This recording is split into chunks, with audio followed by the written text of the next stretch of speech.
Be seated, court is in session. Thank you. All right, Sergeant Good, please.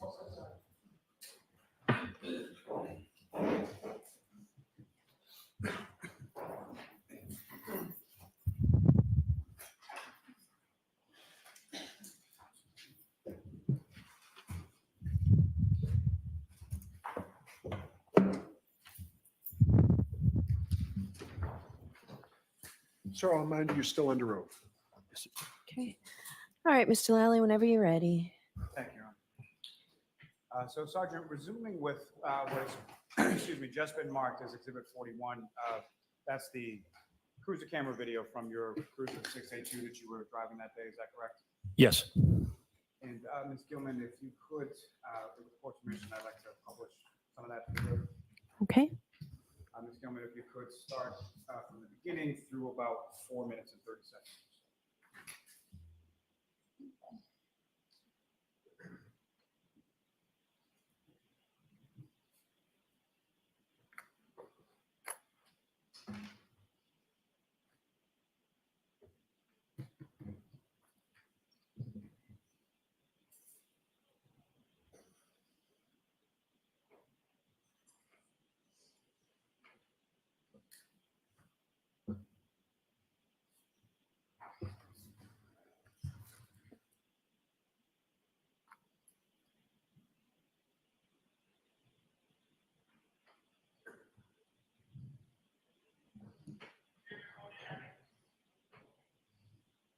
Ms. Gilman, can you pause it just 1 second? Sergeant, if you could, as the video is playing along, if you could just alert the jury to the portion of the video where you observe yourself sort of pulling on to Fairview Road. Yes. And Ms. Gilman, if you could, when the sergeant does that, if you could just pause it at that. Thank you.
All right, we're coming up to Fairview right now.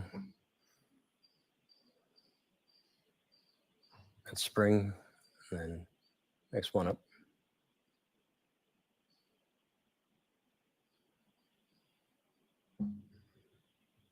That's Fairview right there on the right. Pause it just then. Ms. Gilman. Sergeant, Good, if I could take you back just to the right that you took just before that. What street were you, what street are you on right now? That's Chapman Street. And was that Washington Street that you would turn to get onto Chapman? Correct. Can I ask you, when you're turning from Washington Street onto Chapman, are there any sort of businesses or sort of landmarks on your right or your left as you're making that turn? So on the right-hand side, as you're turning onto Chapman, that's going to be Cassie's Corner Store. And on the left at the intersection is, used to be called Temple Beth Abraham. I believe it's Temple Bin Bar something. I don't know the actual name, but So there's Temple on your left and Cassie's on your right. correct. And so at this point in the video here is about when you're about to turn on to Fairfield, correct? Yes. Ms. Gilman, if you could.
want to keep the pause right there?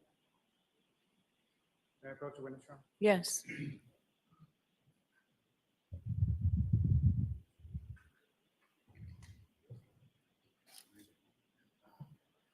It was.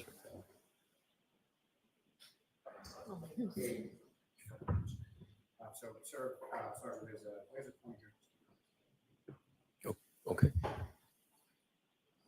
If I could, Sergeant, just ask you to, within this sort of still frame up here on the screen, do you recognize people that are depicted within this still frame of this video? Yes. And if, to whatever extent you do recognize people, if you could, using the laser pointer, draw the jury's attention to whom you recognize. All right. That's going to be myself. Right there is going to be firefighter McLaughlin. That's going to be Miss Reed. And if you played it another second, I believe that's going to be Miss McCabe, or if not, Miss Roberts. Ms. Gilman, if you could.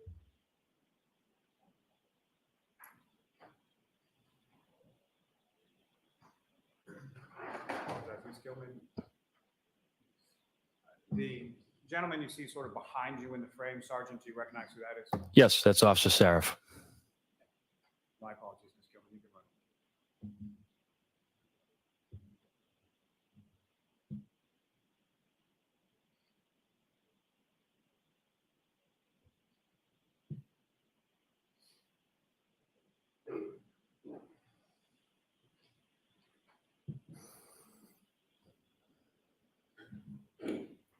You can take that down. Thank you very much.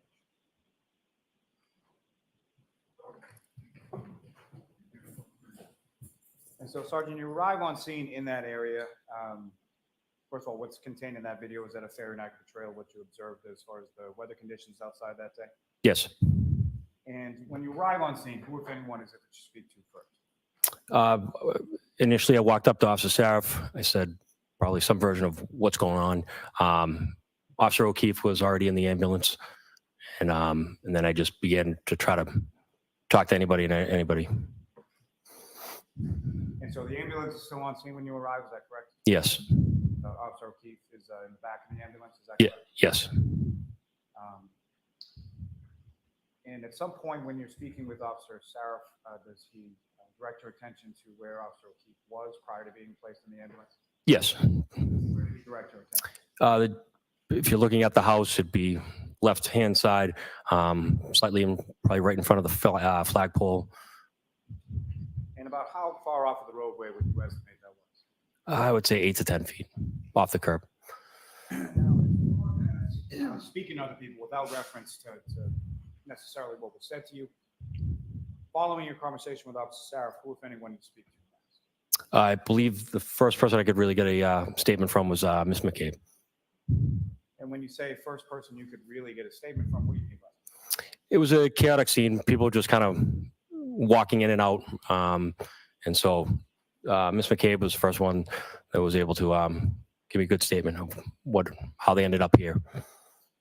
Following your conversation with Ms. McCabe, who, if anyone, you speak to next? Next was Miss Reed. And just to be clear, when we speak about Ms. Reed, you see her in the courtroom today? I do. Just identify as to where she's seated or an article of clothing she's wearing. She's sitting between Mr. Jackson and Mr. Yannetti. I'll just ask the record to reflect identification. Okay. Now, when you're on scene and you're speaking to these individuals, what if any impact did the weather have as far as your ability to sort of hear things that weren't direct conversations you were involved in? You couldn't hear. It was oddly eerily quiet, but the wind was so howling that I had a tough time actually hearing people. So you had to speak very loud or get next to each other. And as far as your conversation with the defendant, Ms. Reed, what, if anything, did you ask her? What, if any, response did she give? So I walked Miss Reed to the back of 682. She was obviously cold. Got her in the back of the car, put the heat on, asked her, how did she end up here? How did her boyfriend end up here? She says, I don't know. Prior to placing her in the back of the cruiser, how would you describe her sort of demeanor outside? Confused, hysterical, shock. What, if anything, was she saying or asking in regard to Mr. O'Keefe prior to you putting her in the back of the cruiser? She was yelling out, is he dead? And And is that something she said once, more than once, or something? Numerous times. About how loudly was she saying? Oh, she was yelling it. And so once back in the cruiser, you asked her some questions after she said, I don't know. What, if anything else, did you ask her then? I asked her if she had driven there, and she said, I think so. And then right after that, she said, I don't remember. Because of her state, I decided to stop questioning there. She couldn't keep her train of thought.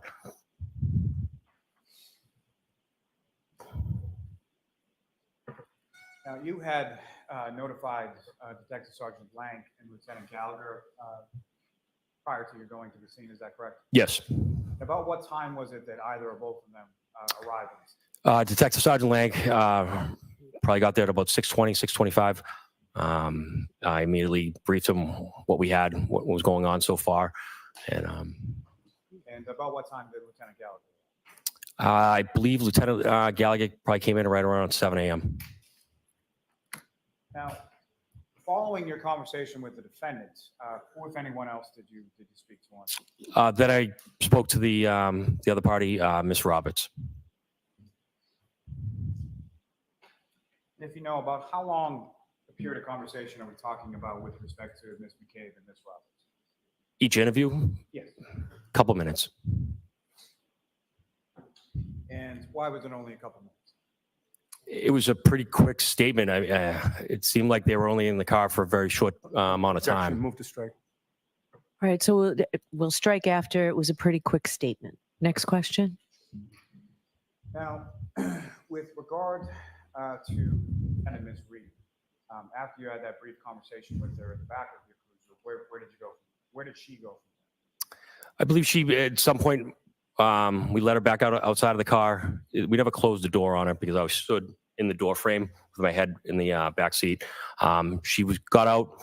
She kind of just did her own thing, paced up and back between talking to either Miss Roberts or Miss McCabe, yelling out. And at some point, did the ambulance or Miss Officer O'Keefe was in, did that leave the scene? It did. And following that, what, if anything, did you say or do with reference to the defendant, Ms. Reed? Once the Officer O'Keefe was transported, Miss Reed just was not listening to any directions. We were trying to keep her in Miss Roberts' car to stay warm. She's going back and forth. I finally told Miss Roberts, we have everybody's information. She's not needed here anymore. Go home, get warm. We'll reach out if we have to. And shortly after, and at that point, did Ms. Roberts take Ms. Reed? She did. And what, if anything, happened next on scene with regard to Ms.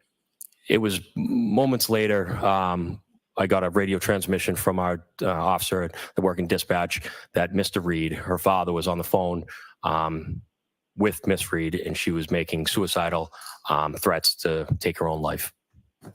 And based on that information that you received, what, if anything, did you do in regard to that? Well, once our Officer Deva, who didn't even know that we had Miss Reed at the scene, she radioed to us to confirm that did we have a Karen party on scene. I said we did.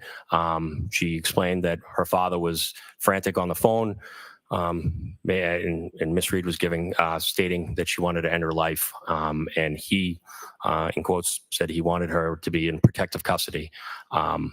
So at that time, I knew that we'd be able to get a hold of her because I had all the information. I believe I just called Miss Roberts' phone, told her to bring her back to the scene. And about how long was it after you spoke to Ms. Roberts that they returned? They couldn't have gotten very far, especially in the road conditions. And then based on those statements that were reported to you from the dispatch from the defendant's father, what, if anything, did you do with regard to Ms. Reed? I told Officer Mullaney, who was on scene, most of our patrolmen have, it's called the Section 12 paperwork inside of all of our cruisers, just for that reason. I advised him to fill out the proper paperwork, and we were going to section Miss Reed to the hospital for mental evaluation. And what is a Section 12 from your perspective? It's a tool for police officers when you come on scene with someone that's having either a mental breakdown, claiming that they want to hurt themselves, anything like that. We have the power as police officers to fill out the proper paperwork. We're not medical professionals. let a doctor determine if she does need medical help. And if she doesn't want to go, or him, that paperwork allows us to actually physically put her on a stretcher and send her to the hospital. Once she gets to the hospital, it's up to the doctors there to do their due diligence. And if they deem that she's not mentally unstable, then she's released. But at least it's off of us. Now, the time that Ms. Reed returns to the scene, the fire department, being the ambulance and the engine, have already left. Is that correct? Yes, correct. And then going to apparatus from the fire department come back in reference to the section as well. Correct. So I believe this group was from Station 2, which is the other fire station in the town of Canton. They arrived on scene. And during that time in between, who arrives first, the fire department or Ms. Roberts with Ms. Reed? Miss Roberts. And during that time, after Ms. Roberts arrives with Ms. Reed and prior to the fire department arriving, what, if any, interaction did you have with Ms. Reed during that time? None. And then once the fire department returns on scene, what, if anything, do you direct them to with regard to Ms. Reed and with regard to the paperwork you had Officer Mulaney fill out? Officer Mulaney and Officer Sarif, and looks like in the video, escort Miss Reed to the ambulance, and she's safely transported to the hospital. Our officer back at dispatch called back Mr. Reed, advised her that his daughter was safe. And then turning back to the scene, following Detective Sergeant Lang's arrival, what, if any, where, if anywhere, did you and Detective Sergeant Lang go on scene following that?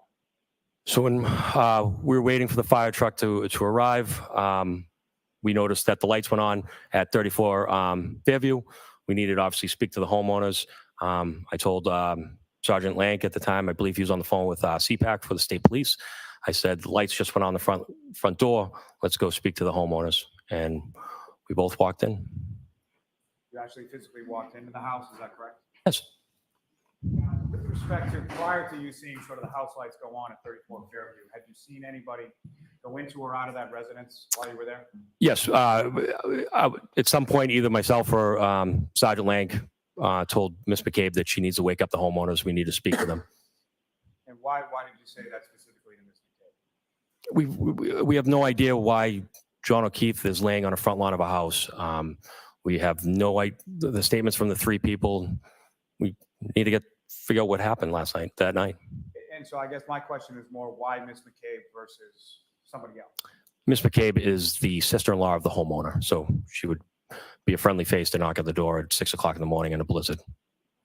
Now, beyond anybody at 34 Fairview Road, again, before you observe those lights go on in the residence, from the other houses sort of on the street up and down, who, if anyone, did you observe come out of any of those houses? Nobody. And was that something that continued throughout the time that you were on scene? Correct. So how long were you on scene for in total? Looking at the log, we were there for almost exactly 2 hours. And so during those 2 hours, no one from any of the houses on the street came outside?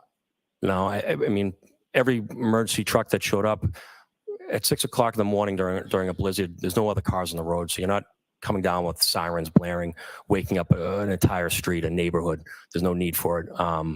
So it was just lights and flashing. And to be honest with you, you couldn't see very far. So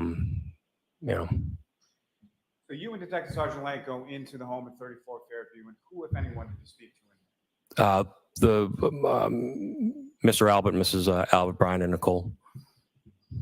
And who, if anyone else, was present in the home when you spoke with them? When I was in there, I know Jen was in there, but we didn't speak to her because we already spoke to her, but we just spoke to Brian and Nicole right in the front room. Now, you heard over the course of the 911 call from Ms. McCabe that she references that 34 Fairview is the Albert residence, correct? Yes. And did you know Brian Albert, or were you aware of who he was prior to going to the house that day? I know of Brian Albert, yes. And how did you know? He's a brother of a coworker that I've worked with for 18 years. And coworker that you worked with for 18 years, who's that? Detective Albert. What's his first name? Kevin. And had you ever been to that house before? No. You ever been inside that house before? No. And when you go inside that day, it's Brian Albert, Nicole Albert, and Ms. McCabe, is that correct? Yes. And during the time that you were in there, do you recall seeing, or who, if anyone else, do you recall seeing in there besides those three people, yourself and Detective Sergeant? Nobody. Detective Lang took the lead on speaking to Brian and Nicole Albert, and I kind of just moseyed in the front of the house, looked in the dining room, and listened to what they said, what happened. They seemed like they were generally in shock that there was a Objection. Sustain. Next question, please. What, if anything, did you observe about their demeanor when you spoke? They looked like they just got woken up at 6 o'clock in the morning. And as far as you're indicating that you're sort of looking or poking around the front area near the front door, correct? Yes. And what, if anything, of note did you observe inside the house when you did? Nothing. Everything to be in order. It seemed like a normal house. And following, if you know, about how long was that conversation in the house? I would say 20, 25 minutes. And following that conversation, where did you and Detective Sergeant Lang go? At that time, we both left the residence, came outside, and at that time, Lieutenant Gallagher was arriving. We had like a little bit of a powwow, figured out what was going on, and I believe that's when we saw Jen McCabe's husband show up and walked in. And again, you didn't know Jennifer McCabe prior to that day, correct? no, Did you know her husband prior to that? So after you saw her husband, who you now know to be your husband, walk in, what, if anything, did you and Detective Sergeant Lang? Sergeant Lang ran back inside to get a statement from Mr. McCabe as well. Did you go with him as well? I did not. And after you have sort of the conversation between yourself, Detective Sergeant Lang, and Lieutenant Gallagher, what, if anything, did the three of you do from there? Lieutenant Gallagher immediately said we need to seal off the area of where Officer Keith was located. We grabbed some crime scene tape, put around. He wanted to photograph the area as well. And who, if anyone, grabbed the crime scene? Myself. And what, if anything, did you do? I wrapped it around by the flagpole, tree, and cruiser. It was hard to keep up just because the wind was blowing at such a good rate. And then what, if anything, did you and the other officers do with respect to the area that was identified to you as where Mr. O'Keefe was on Officer Sarah's route? Lieutenant Gallagher noticed that the snow was coming down at such a good clip, we couldn't keep it clear, and he made the idea of anybody have a leaf blower, and I did. So I told him I'm not too far away from the house, so I shot back to my residence and grabbed my own. And about how long a period of time was it between the time that you sort of left to go get the leaf blower and the time that you arrived back? No more than 5-7 minutes. And once you arrived back in the area of 34 Fairview Road, what, if anything, happened then? I started it up for Lieutenant Gallagher. He took it over, and it worked great. Now, with respect to that sort of implementation of the leaf blower, what, if anything, did you or other officers do to sort of memorialize? So as Lieutenant Gallagher was using the piece of equipment, I used my iPhone, videotaped it, and took two still photos. Your Honor, may I approach? Yes. I actually don't need to.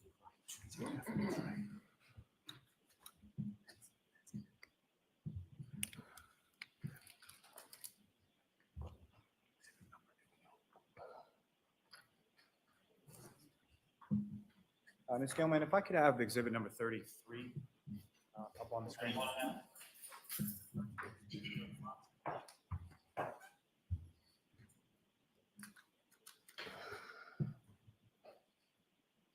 Just the first one.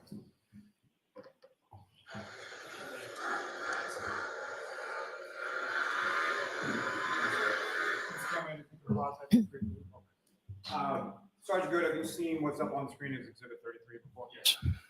And what do you recognize as? That's Lieutenant Gallagher. And what, if anything, does Lieutenant Gallagher have in his hand at the time in this particular time? The leaf blower. And what's depicted on the screen, is that a fair and accurate portrayal of what you memorialized on scene that day with respect to the leaf blower? Yes. Ms. Gilman, if you could just run just this one video.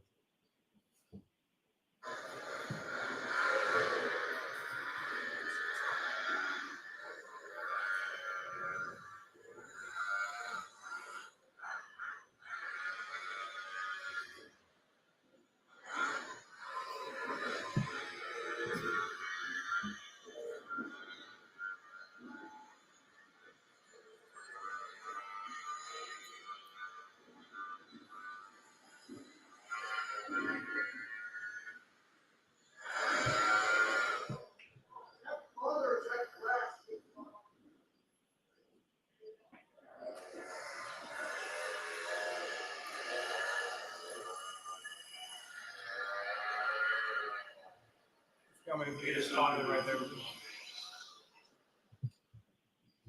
Now, with respect to using that leaf blower on scene, Sergeant, what if anything did you observe in the snow when that was used to blow away sort of the layers? It exposed the blood and small drinking glass broken. And do you see those items in what's frozen up on the screen right now? I do. If you could, using that laser pointer, direct the jury's attention to where you observe each of those items in this video. So that's the glass right there. And then all the blood droplings.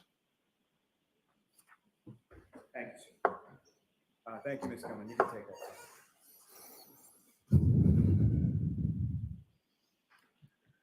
Now, prior to using the leaf blower, what, if anything, did Lieutenant Gallagher instruct you and any other officers to do with regard to your cruisers that were parked on scene? We needed to move them out of the way. He wanted to be able to get a good shot of the area, so we kind of closed off the road. And Ms. Gilman, if I could have Exhibit 41 back up again.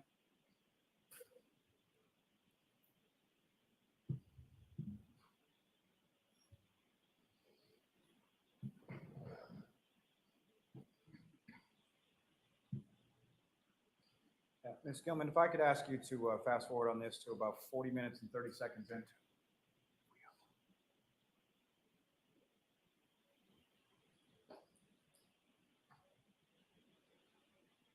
Good, pause it right there.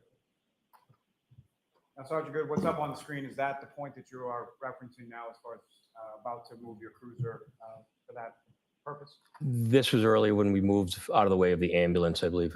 Fine.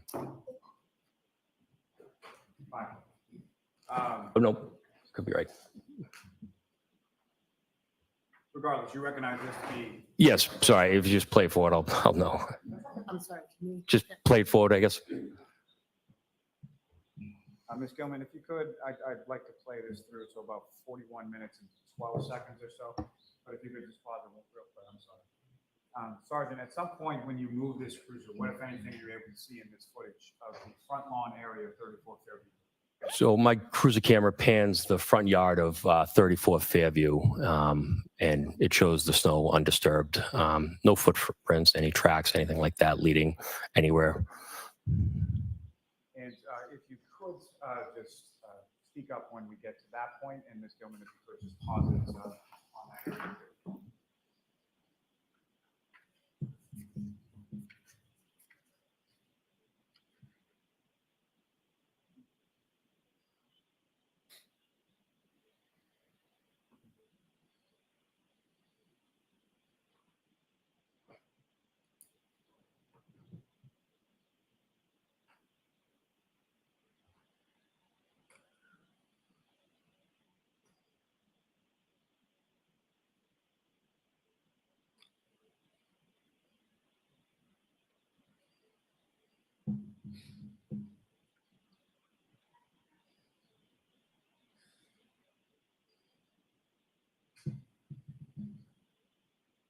Pause it right there. Now, the area that you were speaking about before, is this sort of the portion of the video? Yes. And using the laser pointer, if you could direct the jury's attention to the portion of the yard that you were talking about in indication of no footprints or anything that you observed in that spot. Yeah. Thank you. Ms. Gilman, if you could just let it run through for a couple more seconds.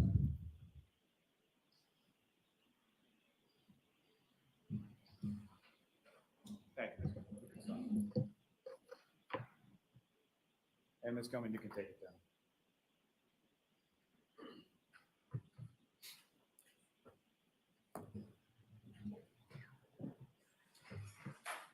Now, Sergeant Good, you had spoke about as well some photographs that were taken to memorialize the area of where Mr. O'Keefe was found. Is that correct? Yes. May I approach, Your Honor? Yes.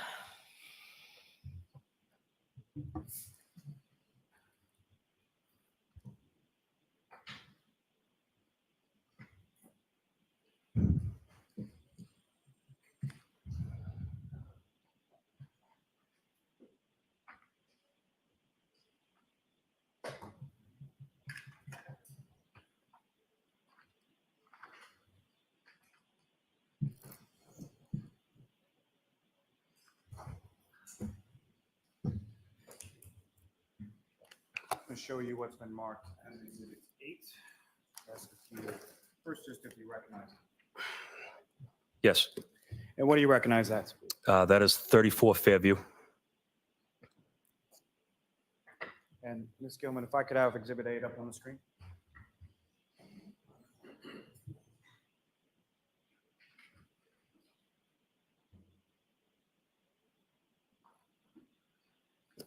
What's up on the screen? Is that a fair and accurate portrayal of what you observed on scene that day? Yes. If I could ask you to flip forward in that book before you to Exhibit number 10. Okay. And Ms. Gilman, if we could have Exhibit 10.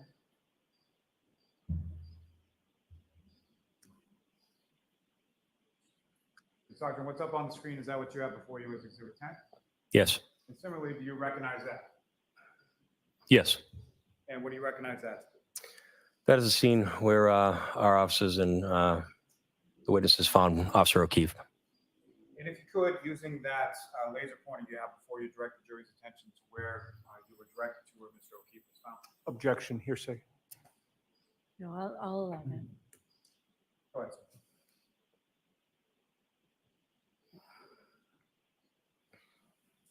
Now, sir, if I could ask you to flip forward in that book just a little bit more to what's been marked as Exhibit 20A.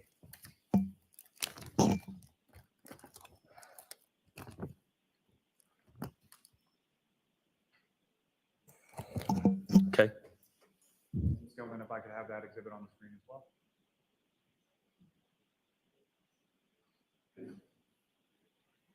If you recognize what's up on the screen as Exhibit 28.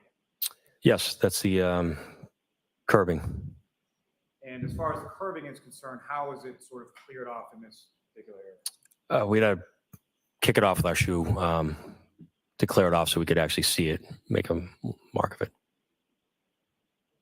And again, that area that you were directed to, as far as where Mr. O'Keefe was found, you observed that in this photograph, Exhibit 28 as well. Yes. You could, using the laser pointer before you, direct the jury's attention where in this photograph that is. Thank you. May I approach just to Yes.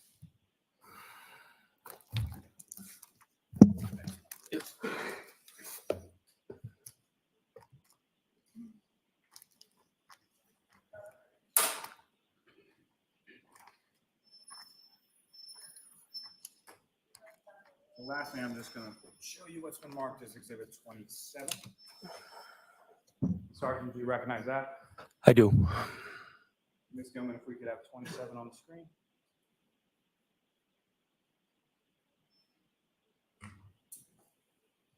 And Sergeant Good, what's up on the screen as, and before you as Exhibit 27? Sorry. What's up on the screen, is that what you have before you as Exhibit 27? Yes. And if you could describe to the jury what we're looking at in this. So we have the blood, and then right here is the broken drinking glass that was located. Thank you, sir. You're welcome. May I approach just to retrieve? Yes.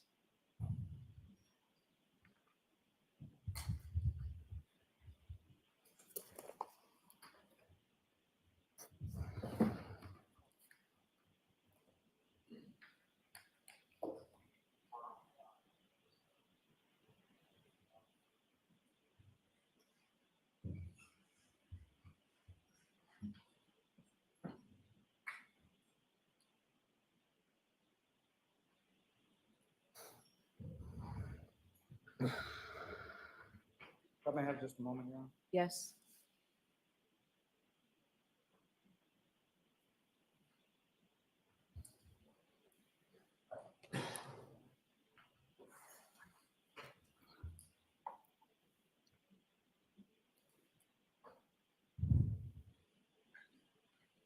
Following your time on, on scene that morning, sir, where did you go from there? Once we cleared 34 Fairview, I returned to the Canton Police Department.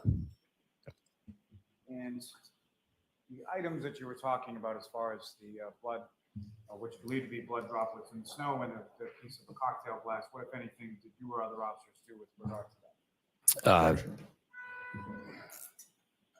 Overruled. Go ahead, sir. Detective Sergeant Lank transported those back to the police department. Again, just one moment, Your Honor. Okay.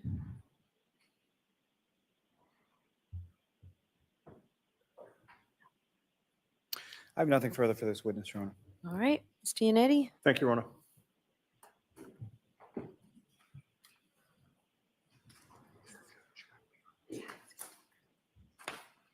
Good afternoon, Sergeant.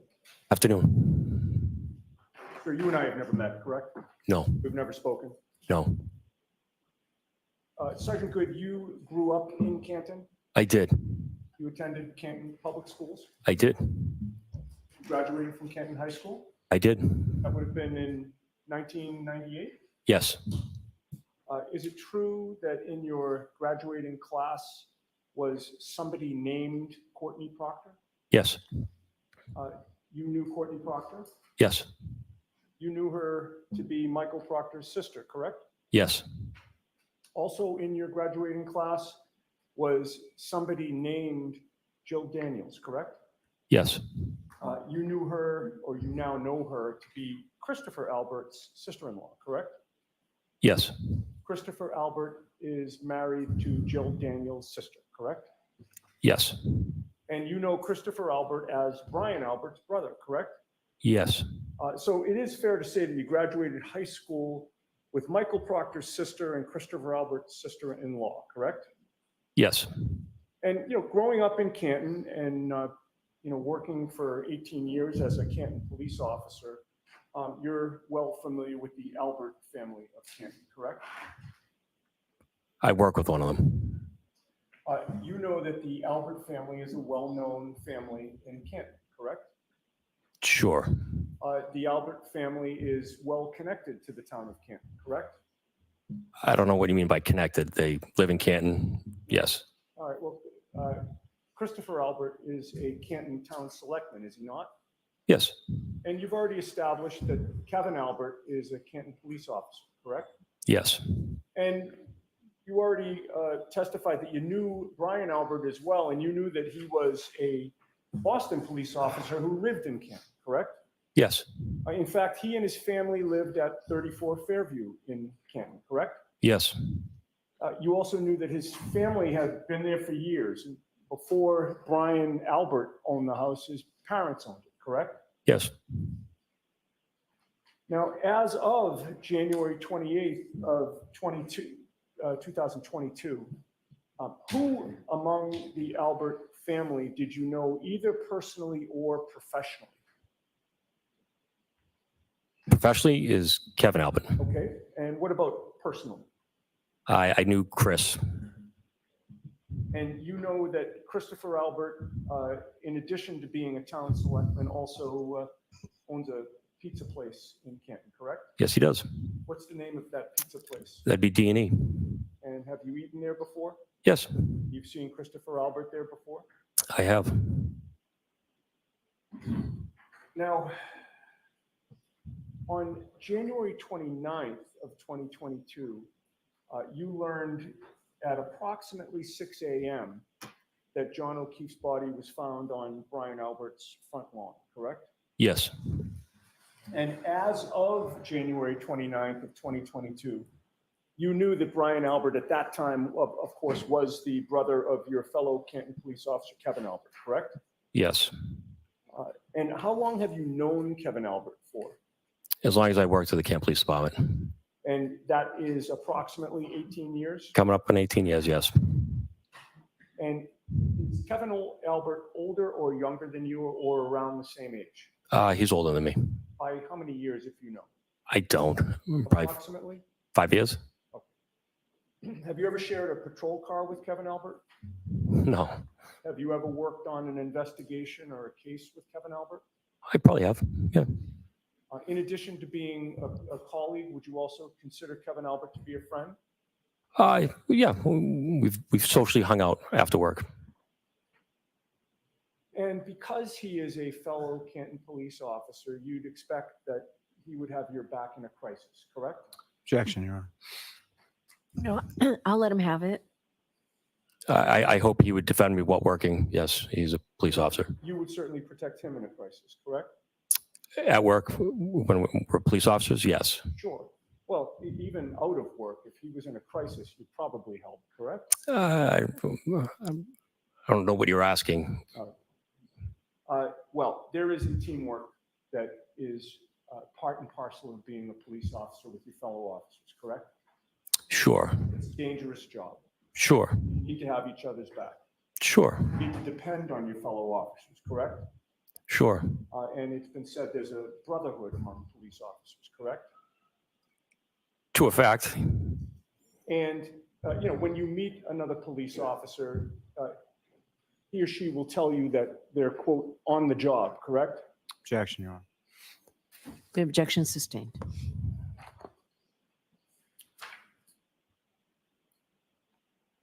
And in terms of, depending on your fellow officers, you're taught all this beginning in the police academy, correct? Objection. No, he can have that. What am I taught? Well, I'm asking you. With regard to the teamwork and, having each other's backs and, working together and depending on each other, you're taught that starting in. Sure. And it's reinforced over the years by superior officers and your colleagues, correct? Sure. Now, you were assigned as the primary investigator in the reconstruction analysis for this case, correct? Assigned as the what? You were assigned as the primary investigator in the reconstruction analysis for this case. I don't know reconstruction analysis. No, I was the patrol supervisor that day.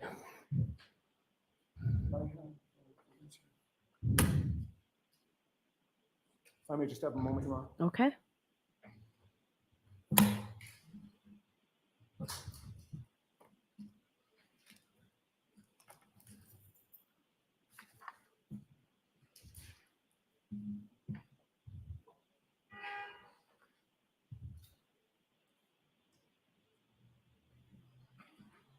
May I approach? Yes. I'm going to show him one thing. I'm going to direct him to page 5. Where that one is.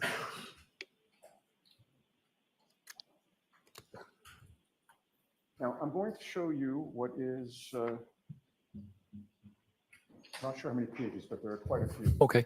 It's a, Your Honor, if you could not describe what he's showing to the witness and Yeah, just just show go it to ahead him. and show it to him. sure. I'm going to direct you, I'm taking up the first 4 pages and directing you just to the 5th page. Okay. And specifically the second paragraph, and it's numbered number 2. Okay. And I will ask you if you've seen that before.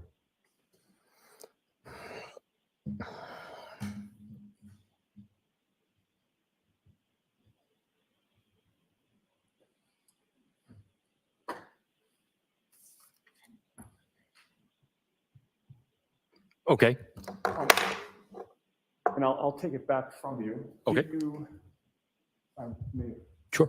thank you. Do you recognize what this is? Looks like some state police form. Okay. Is it a Why don't you not ask him? He just answered what he thought it was. are you familiar with a collision analysis and reconstruction section, a CARS report? I know the state police has a cars section that handles motor vehicle homicide. Does this appear to be a CARS report? I've never seen one. You just showed me one. I'm not in the state police. But you did see that your name is listed in the paragraph that I pointed out to you. Sure. And you're listed as Sergeant Sean Good, that's you, correct? Mhm. Of the Canton Police. And you were assigned as the primary investigator in this reconstruction. Because I wrote the offense report from that day. Well, I'm just asking you. I'm dealing with the state police report that lists you as the primary investigator with regard to the reconstruction. Objection, Your Honor. May we approach? Sustained. Sure, why don't you all come up for a minute? Bring that, please.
Sergeant Good, what was your understanding on February 1st of 2022 regarding the Canton Police Department's role in this homicide investigation? I believe at some point on the 29th, we recused ourselves and we weren't part of the investigation. Oh, so you did know as of the day that John O'Keefe was found on Brian Albert's front lawn that the Canton Police had recused themselves from the case, correct? At some point, I was notified after I finished all my paperwork. Yeah. And what was your understanding of the recusal decision in terms of what Canton Police was either allowed to do or not? Well, he had passed away, so now is no matter what, it's state police investigation. It's a homicide. We do not investigate homicides. Well, you've been a Canton Police officer for 18 years, correct? Yes. During those 18 years, do you know how many homicide investigations have occurred in Canton? None. None? Homicides? No. That I was involved in? None. That the department was involved I can't think off the top of my head, no. in. So in the 18 years, this is the first homicide that your department's been involved in, to your knowledge? Yes. Okay. Are you aware that although the state police have primary jurisdiction, they work hand in hand with local departments, usually, unless there's a conflict of interest? Yes. So in this case, you learned that there was a conflict of interest. And my question to you is, what did that mean in terms of your potential involvement in the investigation once that conflict was determined? Objection, Your Honor. Sustained.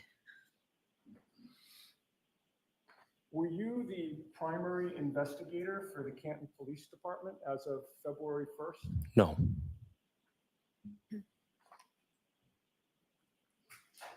Did you participate with the state police in any part of the reconstruction? No.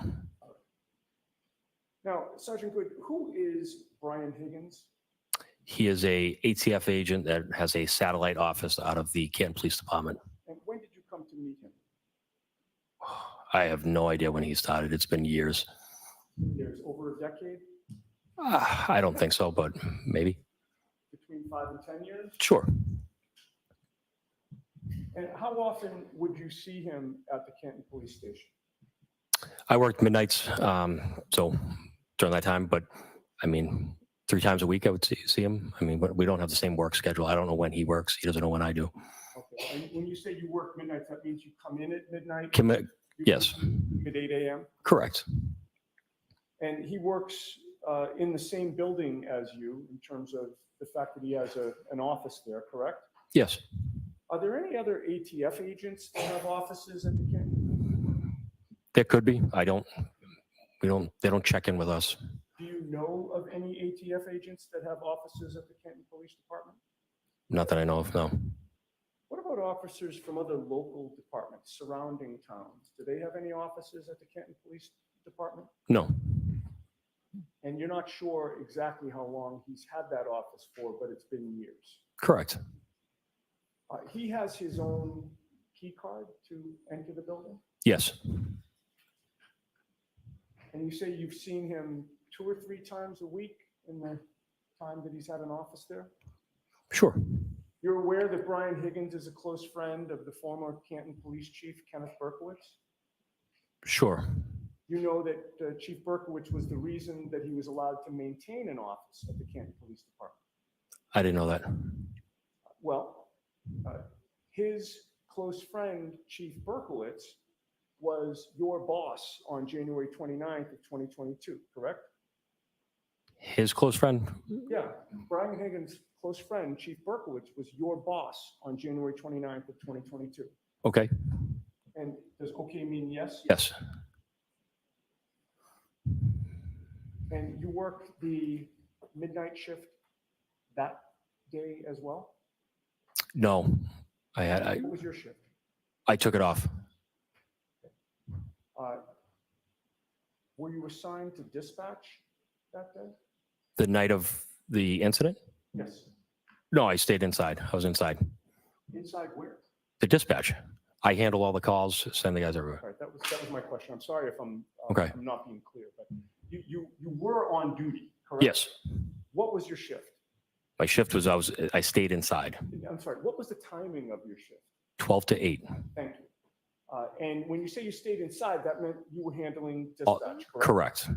And when you're handling dispatch, you're not expected to leave the station and physically respond to calls that come in, correct? It depends on the call. Anything within reason that a supervisor should go, I'm leaving the station. Okay, but, Normal car accidents, stuff like that patrol can handle, no. okay, so unless it's something unusual, you're going to stay at dispatch, correct? Correct. And just after 1:30 a.m., while you were working dispatch, that's when you saw Brian Higgins enter the Canton Police Station at 1:30 in the morning, correct? Correct. Did he come into the dispatch area? I said that earlier. I don't remember him coming in, or just did I see him on the cameras walking down the hallway? We have I think we have 7 or 8 monitors in front of me that I'm able to watch people around our building. So it could be that you just saw him on a screen, or it could be that he was in your room, Correct. but you don't remember which, correct? Correct. And before he showed up there at 1:30, you hadn't called him to ask him to come in, correct? No. You hadn't asked him for any help with any investigation at 1:30, correct? No. When you first saw him there at 1:30, did you have any idea why he was showing up? No. And when you first saw him, do you remember what entrance he used to come into the Canton Police Station? I don't. It was from the back parking lot. I don't know if he was on the left back rear or right back rear. And you would agree with me that 1:30 in the morning was hours before John O'Keefe was found unresponsive on Brian Albert's front lawn, correct? Yes.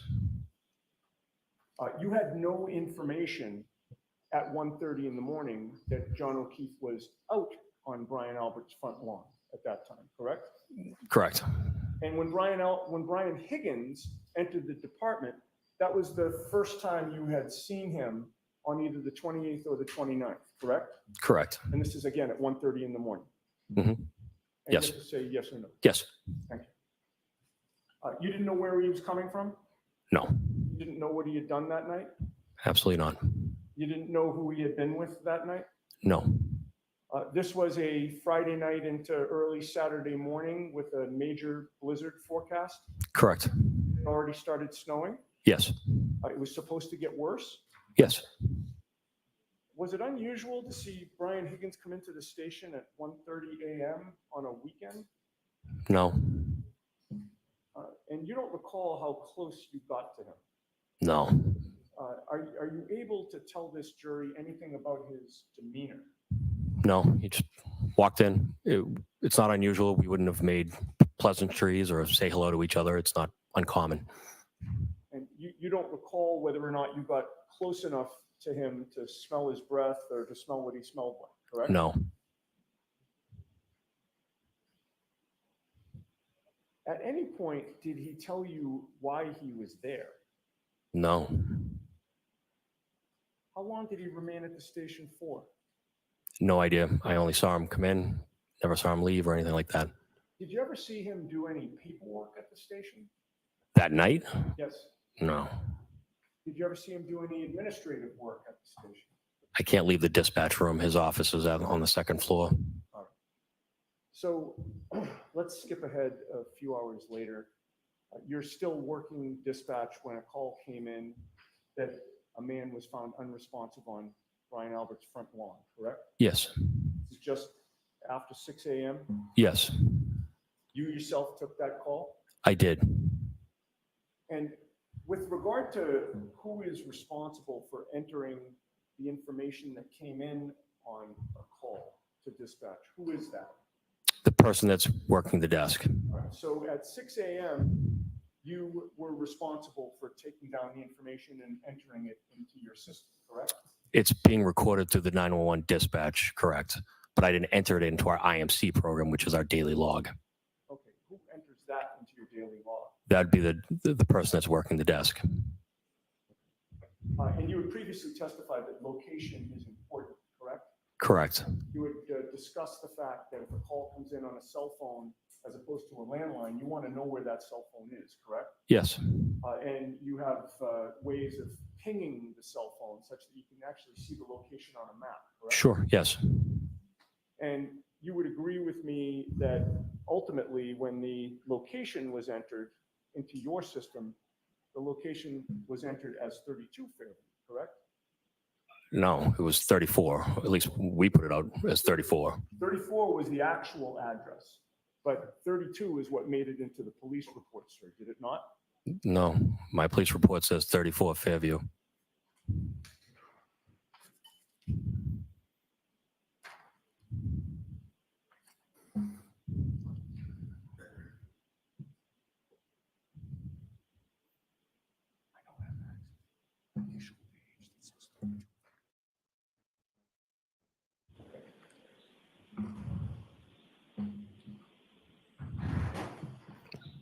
Now, when that call came in after 6 a.m., you decided that you would personally go out, correct?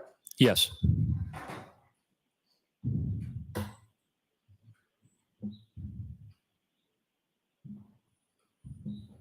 Okay. I actually have the front page of your police report. May I approach, Your Honor? Yes. Show Mr. Lally.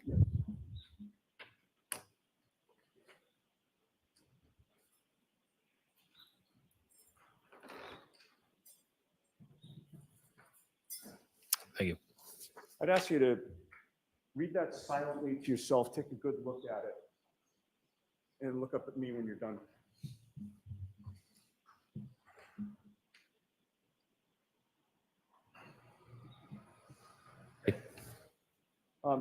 And you've had enough time to review it? Yes. Getting back to the location, which you said was important, what is the location listed in your very police report? On the face sheet, it says 32, but in my narrative is 34. Okay. The face sheet is important, is it not? Yes. People see the face sheet before they get to the narrative, correct? Sure. Is accuracy important? Yes. And the very first thing that's entered with regard to the location is inaccurate, right? Say it again. The very first entry with regard to the location on your police report on the face sheet is inaccurate. Would you agree with that? I guess so, yes. And with regard to the name down the bottom of that report. I left the report in front of you so you could look at it again. Would you read that silently to yourself and look up at me? Okay. Does that refresh your memory as to what name is listed? Yes. What name is that? John O'Keefe. I can have that back for a minute.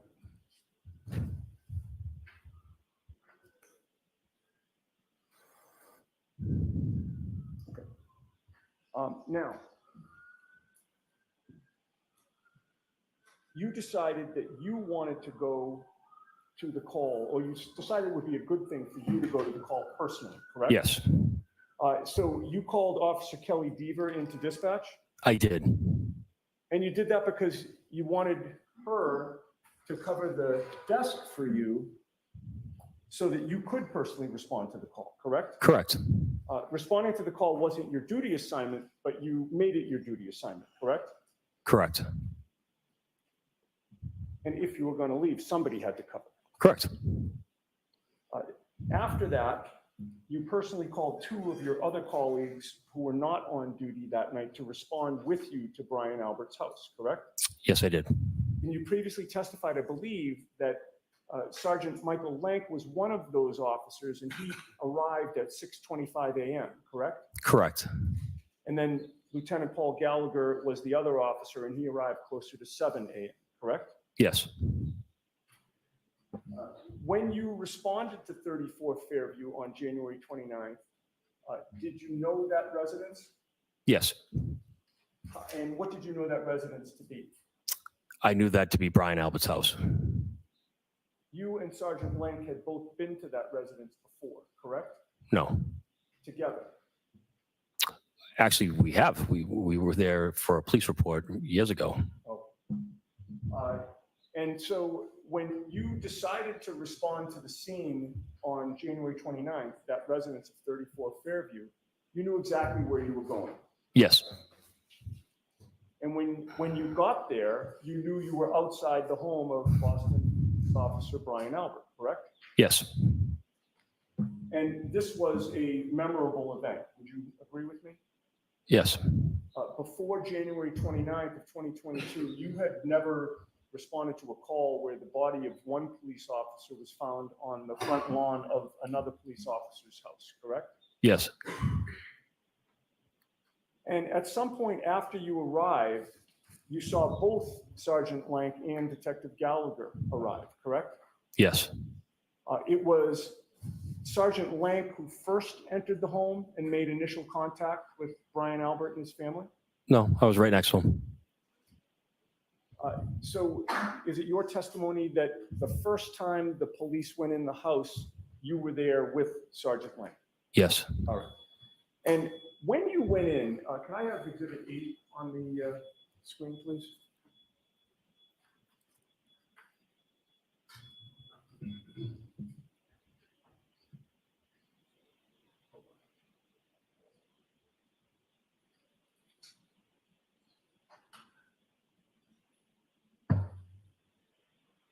Okay.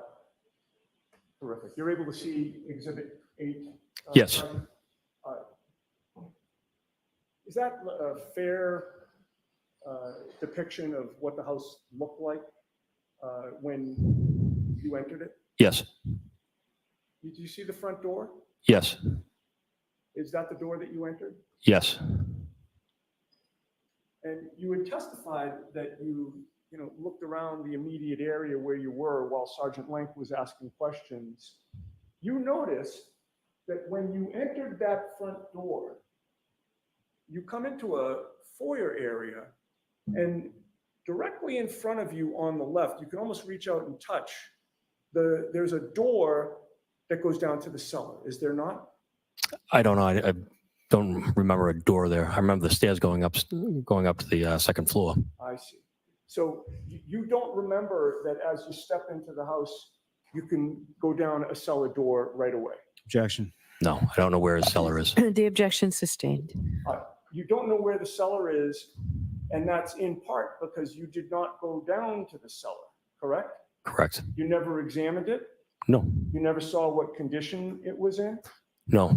saw whether there was any signs of struggle down there? No, You never saw if anything was tipped over?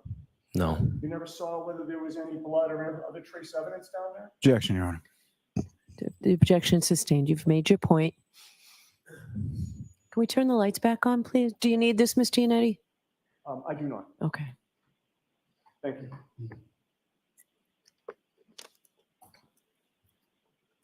Okay, now going back to when you first arrived, Sergeant, you were alone in your cruiser, correct? Yes, You weren't driving with a partner that morning. no, You were the second officer on scene. no. Third, Who got there before you did? Officer Saraf and Officer Mulaney. Okay, so Mulaney actually beat you there, Yes, but only within a matter of minutes, correct? sure. You arrived in your marked cruiser, correct? Yes, You had your overhead emergency lights on, correct? correct. You pulled up right in the front of the house, facing in the wrong direction in terms of the lane that you were in. Correct. You were parked on Fairview, adjacent to the Albert residence, and you were facing towards Cedar Crest, correct? Correct. When you parked, you left your motor running, correct? Yes, And when you got out of your cruiser, one prominent sound that you heard was Karen Reed screaming at the top of her lungs, correct? yes, She appeared to be in distress. correct. She appeared to be crying. I did not see her crying. She was hysterical. Yes, She was very loud. yes, And you could hear her yelling throughout that morning, could you not? correct. After you got there, other emergency vehicles showed up? No. Did you see any other cruisers show up? If you want to call it an unmarked detective pickup truck or cruiser, sure. Okay, so there was one additional police vehicle that showed up? Sergeant Lang arrived in that, and then Lieutenant Paul Gallagher arrived in his unmarked cruiser. Okay, so two additional vehicles. And also Officer Saraf's vehicle was there? And Mulaney's, correct. And Mulaney. So we're now up to 4 police vehicles on scene? Yes. They all have their lights on? No. Detective Sergeant Langs does not have any lights in it, and neither did Paul Gallagher's lights were not activated, I believe. I see. So you and Saraf and Mulaney had your lights on? Correct. And I actually miscounted. That would be 5 police vehicles, correct? Sure. All right. 3 with their lights on. What about ambulances? There were 2 ambulances that showed up, one for the first transport of Officer O'Keefe and second for Miss Reed, but they were never there at the same time. All right. When you first got there, was the first ambulance there? It was. And that ambulance also had its lights on? Yes, How many fire trucks were there when you were there? just one. And that also had its lights on as well? Correct. And engine running? Yes, And everyone was essentially parked around and in front of 34 Fairview, correct? correct. And all the while, the first responders are talking over the noise of the storm, correct? Yes, And they're also talking over the screaming by Karen Reed, correct? sure. At one point, Kerry Roberts even yelled at Karen, and I apologize for the language, but she yelled at her to shut the fuck up, correct? I have no idea. I don't recall that. The scene was very chaotic. Would you agree? Yes, All right. Could I have Exhibit 16 on the screen, please? Oh, yes, of course. I'm sorry. Okay. Now, this has previously been admitted as sort of a side-to-side comparison between your cruiser dash cam and Officer Saraf's dash cam, okay, and they've been synchronized. okay. If we could start at 9 minutes in, please. So, Ms. Giannetti, this is not yet in evidence. I had it as Exhibit 16, am I Right. correct? Right. So it's not in yet. I see.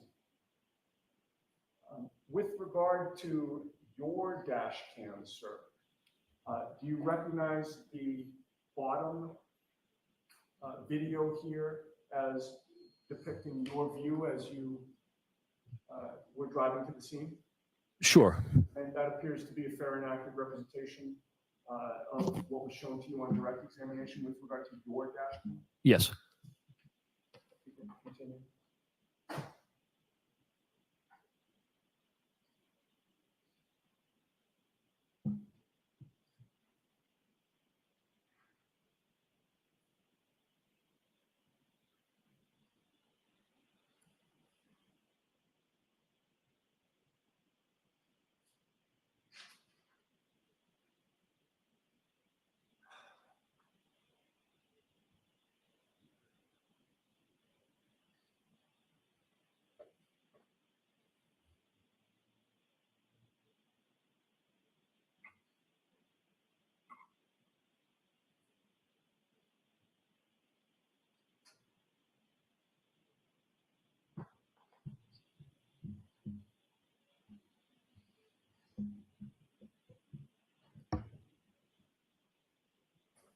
Okay, we can pause it there.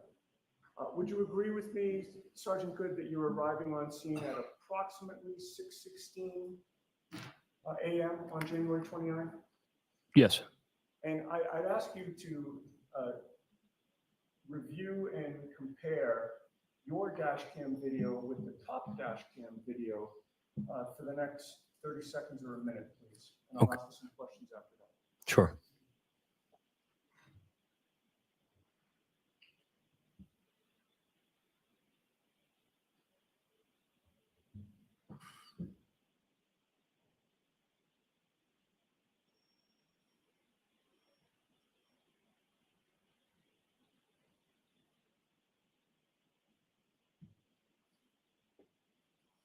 You can pause it.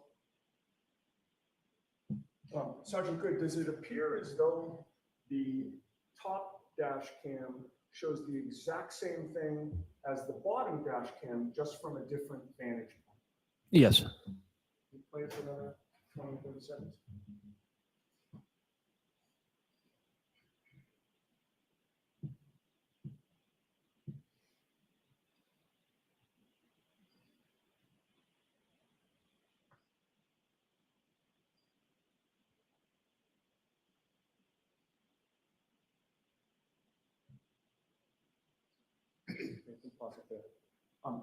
Were you able to see when people are moving, or when somebody's moving in the top version, they're also moving in the bottom version, just again from different vantage points? Yes. So do these both appear to be fair and accurate representations of the dash cams that were going on at that time?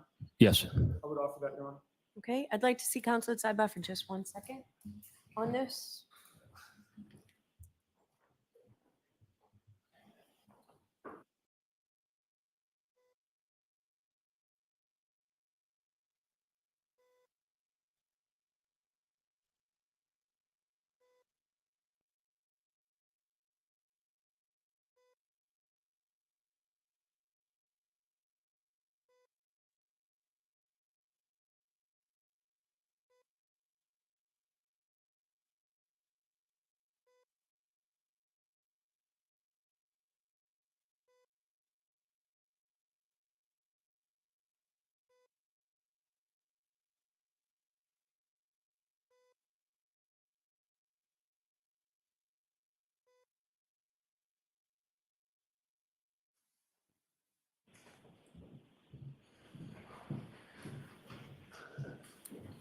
So this will now become Exhibit 16. We had it as a placeholder from before.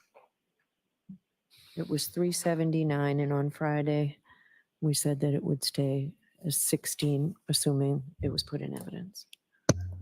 That's what you have, Tori and Jim? Great.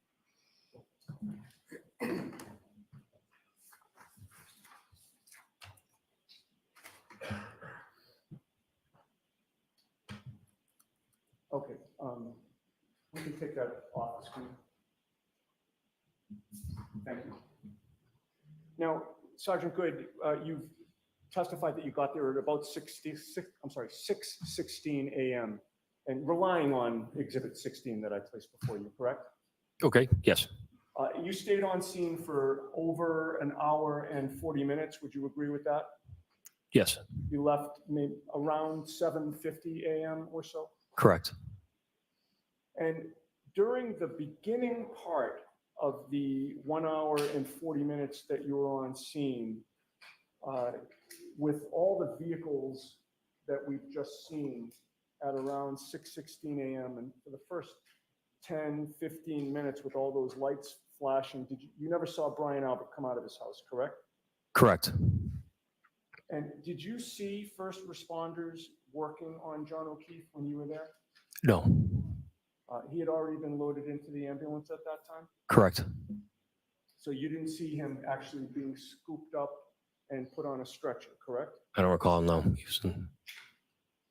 And with regard to the remainder of the time that you were on scene, up until all the way through 7:50 in the morning, did you ever see Brian Albert come out of his home? No. Did you ever see anyone come out of the Albert residence? Other than Jen McCabe and Matt McCabe, no. Were you aware when you entered the Albert residence that morning that John O'Keefe was found on his front lawn wearing only one shoe, black in color? I was not aware of him missing a shoe, no. While you were there, you were listening to the questions that Sergeant Lank was asking Brian Albert. Yes, Did you ever hear Sergeant Lank ask Brian Albert that morning if he knew where the other shoe was that was black in color? Objection. Sustained.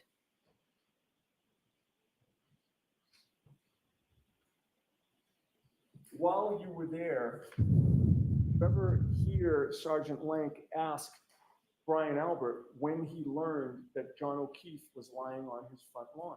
Objection. Sustained. You knew that Brian Albert, as a Boston police officer, is a first responder, correct? yes, All police officers are first responders, correct? yes, You know from your training that all police officers have to receive CPR and other necessary training to be first responders, correct? yes. At any point in time, did you ask Brian Albert why you didn't come out of his house? No, Did Sergeant Lank, in your presence, ask him why you didn't come out of his house? Objection. Sustained. After clearing the scene at 7:50 in the morning, did you go back to the station? I did. Do you know whether or not Kevin Albert was working that day? I don't. Did you see Kevin Albert that day? I don't recall seeing him. Did you speak with Kevin Albert that day? No, Now, since that day, it's been almost 2.5 years. You've continued working on the same police force as Kevin Albert, correct? yes, At some point in time, you and Kevin Albert discussed the fact that you were one of the first responding officers to his brother's home for this tragic incident, correct? yes, It's a very unique situation, correct? yes. Many officers in the department were interested to know what you saw and heard that day, correct? Sure. At what point in time after January 29th did Kevin Albert broach the topic with you as to what had happened on January 29th? Objection. Can you answer that? Sure. I don't recall ever immediately talking to Kevin Albert about the incident. No. Right, well, you had said that you don't recall talking to him that day, but certainly within a couple of weeks, the two of you caught up, correct? I can't remember. No. I'm sorry? I can't recall that. No. Within a couple of months, you talked about it? Sure. And when you say sure, sir, I take that as, you're saying, well, if you really want to go there, I'll give you the sure answer. You have to answer yes or no. Okay. Yes. So you answer yes or no if you Yes. can, and if you can't, you can't. So Right. ask the question again or just move on, please. Do you recall where you were when you and Kevin Albert discussed what had happened on January 29th? No. Do you recall who else was present? No. Do you recall whether it was in person or over the phone? I don't recall. No. You certainly told him what you observed and heard that day, correct? Yes. Now, when you arrived, you were on scene not only to assist with, first aid and secure the scene, but as a first responder, your job is to assess the situation and also make an initial determination about gathering evidence. Would you agree with that? Yes. So you'd be on the lookout for any physical evidence, correct? Yes. And you'd certainly be on high alert for any individual who made any statement about what may have occurred, correct? Correct. That's important not only for treatment purposes of somebody who apparently is hurt, but also for investigative purposes, correct? Correct. And again, you were the third officer on the scene by minutes in terms of the other two officers arriving before you, correct? Yes.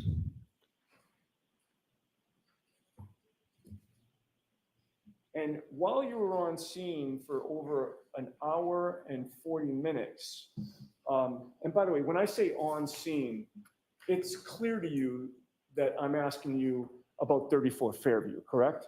Yes, There was no scene at the Canton Police Department, correct?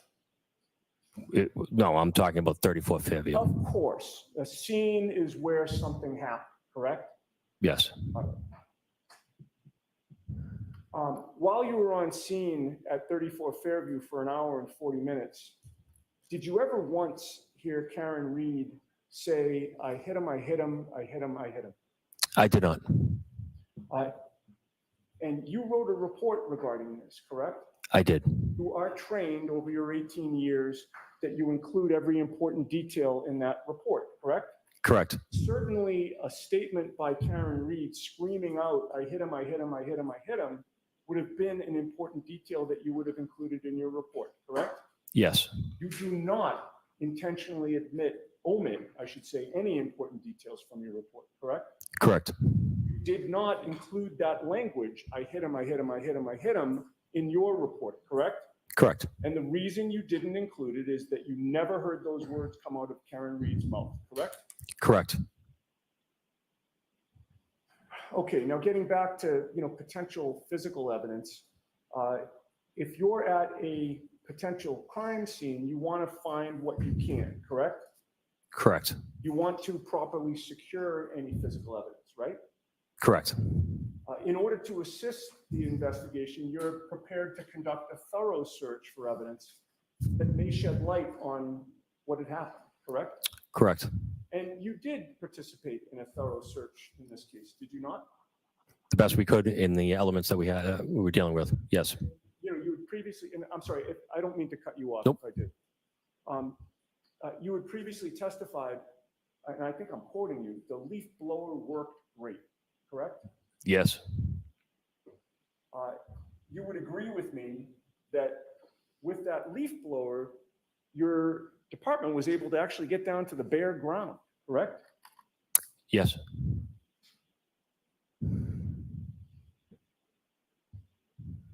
And you were directed to the precise area where John O'Keefe had been laying, correct? Yes. And so you knew the area that needed to be searched, correct?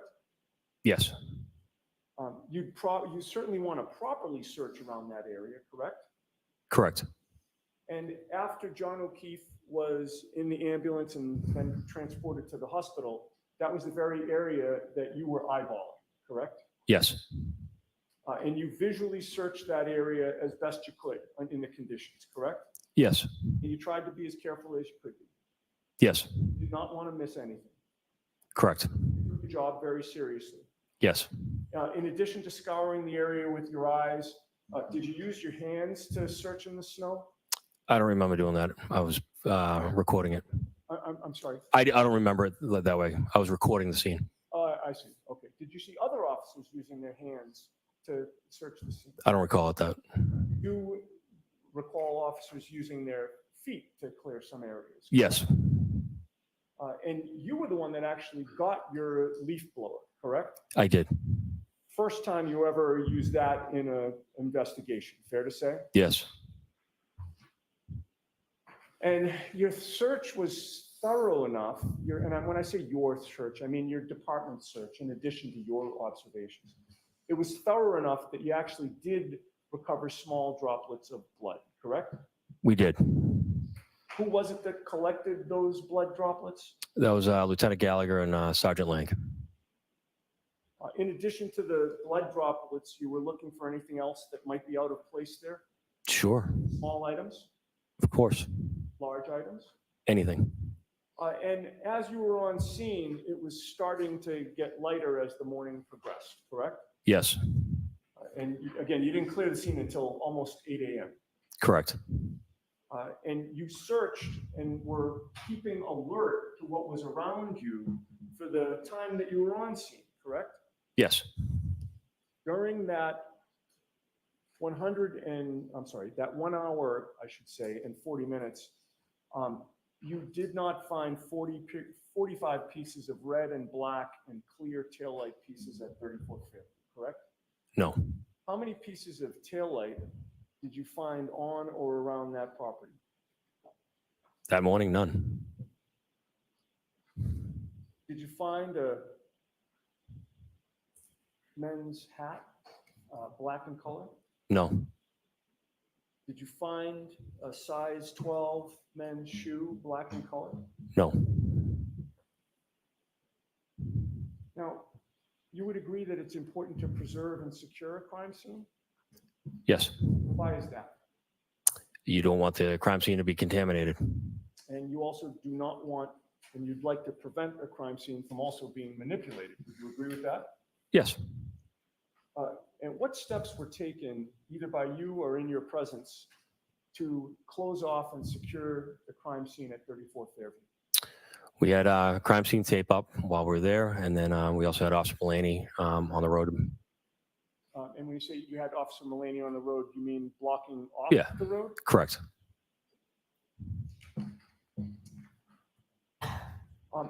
Are you aware of something called a crime scene log? No, You recall being trained in the academy that when there is a crime scene that needs to be preserved, it is advisable to set up a log so that all personnel are required to sign in and sign out. Again, to prevent contamination and to prevent manipulation. Do you not recall that training? I don't recall that. No. With regard to the fact that it was actively snowing at the time, did you consider putting a tent around the area to prevent and minimize the environmental intrusions like the snow? It would have been useless. Did you utilize any heaters to assist in melting the snow in that area? No, And before you cleared the scene, or I should say when you cleared the scene, did you post an officer to guard the scene so that nobody could get in or out? no. How long was the road closed off for? While we were there, so those 2 hours. All right. And then after the 2 hours, there was nobody guarding the scene. Would you agree? Yes, correct. The road was not closed off. No, That crime scene was open to the public. correct. So with regard to, a crime scene log, a tent, heaters, keeping an officer there to make sure nobody got in or out of that crime scene, you would agree none of those protocols were followed, correct? I don't believe there is a protocol for a tent in our policy. Okay. So I guess leave the tent out of it. None Okay. of those other protocols were followed, correct? Correct. And certainly a tent was not put up either. No. Correct? Correct. Now, with regard to your police report, going back to that, your report clearly listed persons involved in the case, correct? Correct. And that police report is generated by computer software, correct? That's Yeah. particular to police reports? Correct. And that's one of the categories that you can fill in, correct? Correct. And would you agree with me that with regard to all of the persons involved listed in your police report, everybody's first name and last name was completely spelled out except for one? Would you agree with that? I don't. I believe those names were entered by Detective Sergeant Lang. Okay, but certainly the report has your name on it, correct? Correct. So you would review the report before Sure. submitting it in your name, correct? Correct. So regardless of who entered or didn't enter, my question remains, which is that with regard to the persons involved listed in that report, everybody's name, first and last, is spelled out except for one, correct? Correct. Whose name was not spelled out completely? I don't know. May I approach? Okay. Page 2, Counsel. And I just Thank you. ask you to look at it silently and then look up at me when you're done.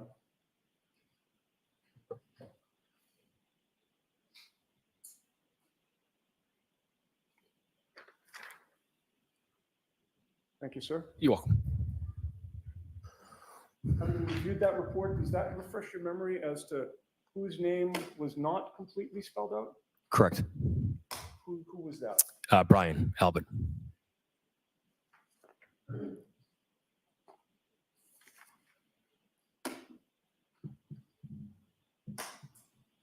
Did you omit Brian Albert's first name to mask the fact that he was involved?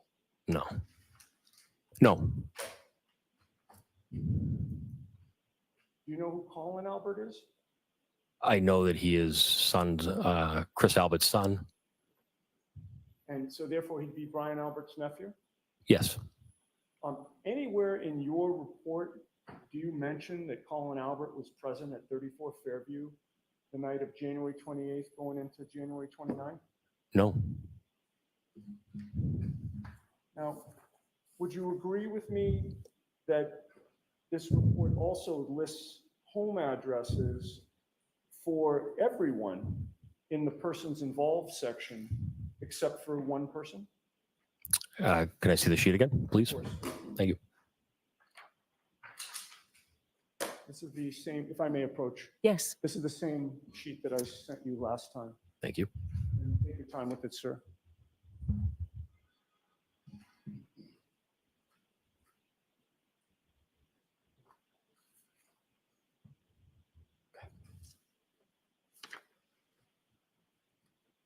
Thank you. And Sergeant, do you know what I'm talking about? Yes. What am I talking about? Brian Higgins. Okay. So with regard to Brian Higgins, his home address was not listed on there, correct? Correct.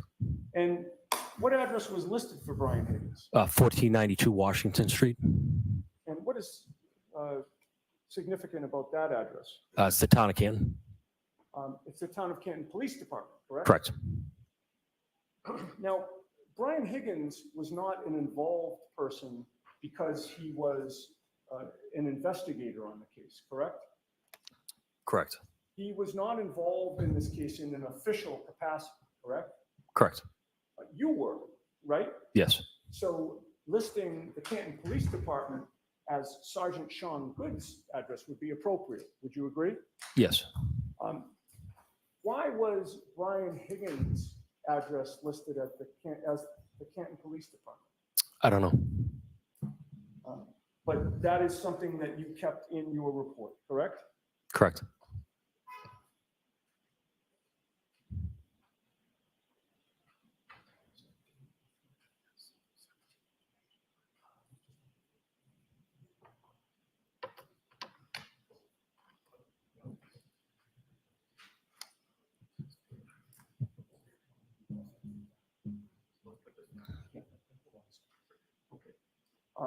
Now, I also want to ask you something else about your police report. And I want to focus on whether it was altered after it was first submitted, okay? If I can, hold on, do you have your report with you? I do not. Okay. Do you have a copy for him, Mr. Yannetti?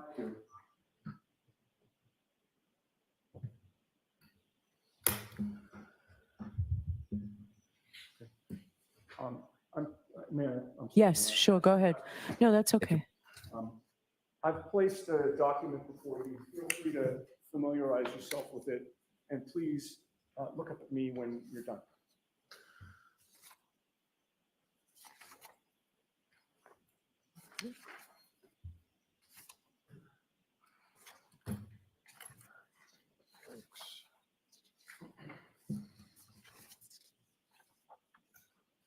Good.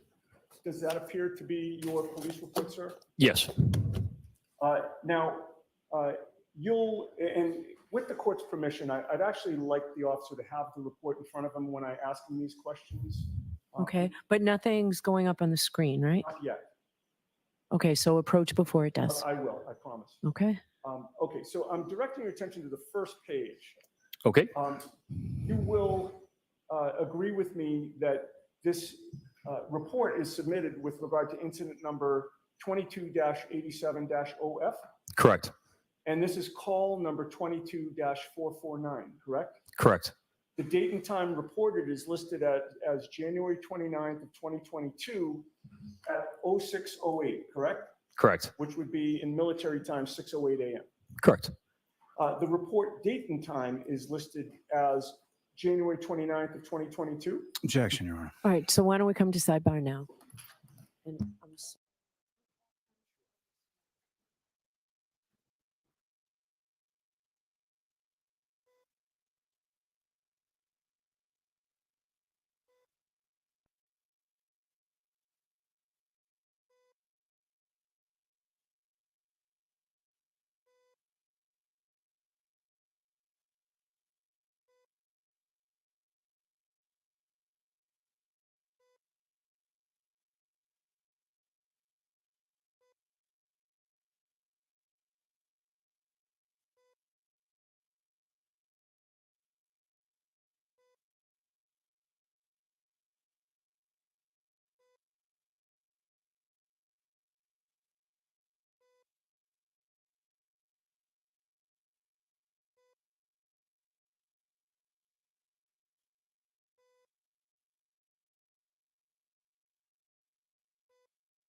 Trying to do this at sidebar now. Okay, so the same three cautions. Please do not discuss this case with anyone. Don't do any independent research or investigation into this case. If you happen to see, hear, or read anything about this case, please disregard it and let us know. So we'll see you tomorrow morning. Tomorrow morning's a half day. Sirs, if you would fold and close your notebooks, leaving them on the chairs, taking all your belongings, follow me, all rise. Goodbye.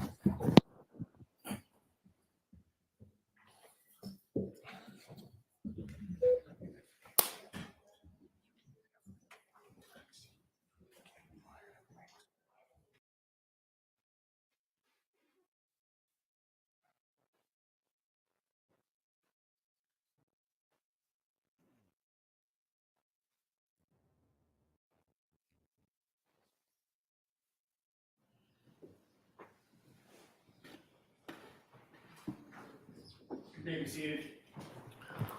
All right, so someone needs to get Sergeant Lank for you.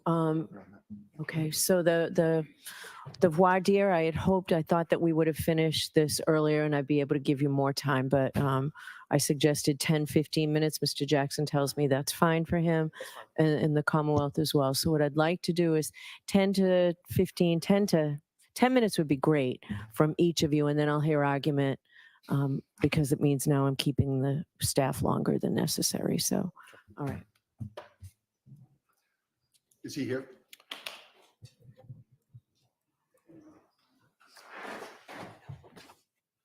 He is. They were getting him. Yeah, that's what I thought.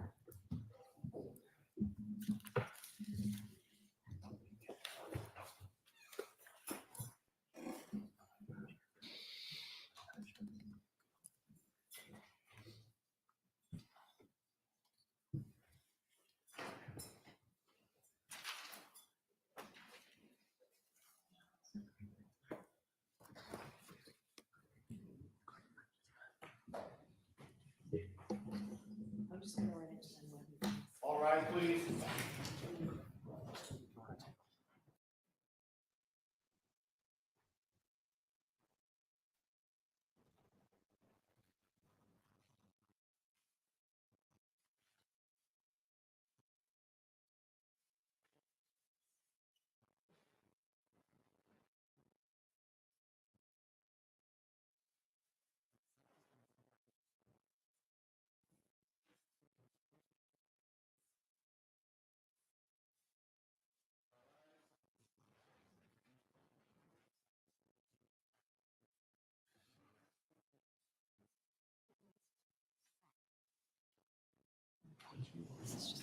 Goes back to session. You may be seated. Is the witness here?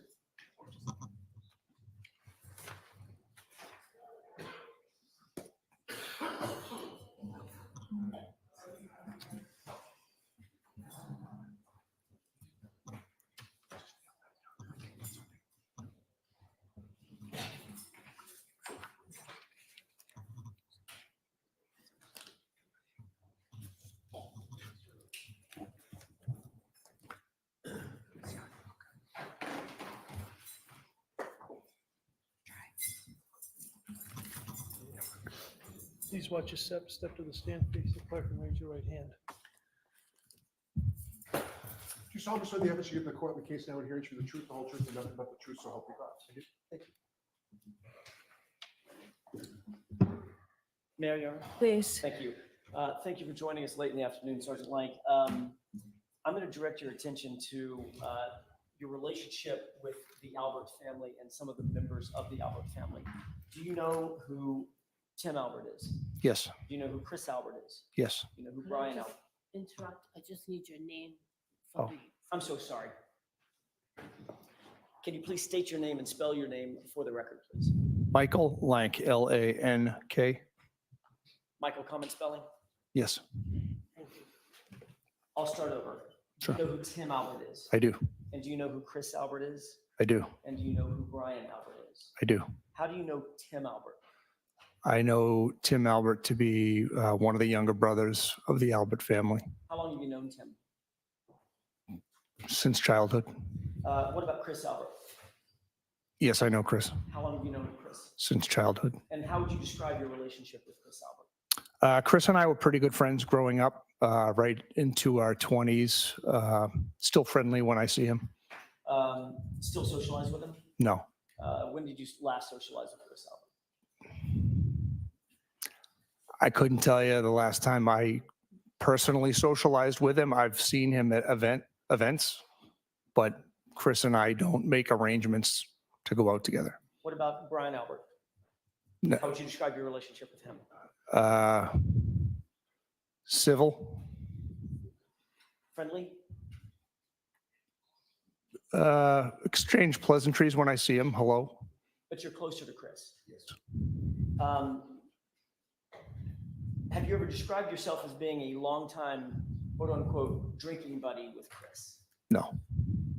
Would you describe yourself previously, in years past, as being a drinking buddy with Chris? No. Have you ever gone out for drinks with Chris? Not in years.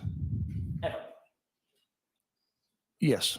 So you've socialized with him in circumstances in which y'all are drinking and imbibing. It's been many years, but yes. Your relationship with Chris certainly goes all the way back to 2002. Again, we were friendlier back then, yes. Right.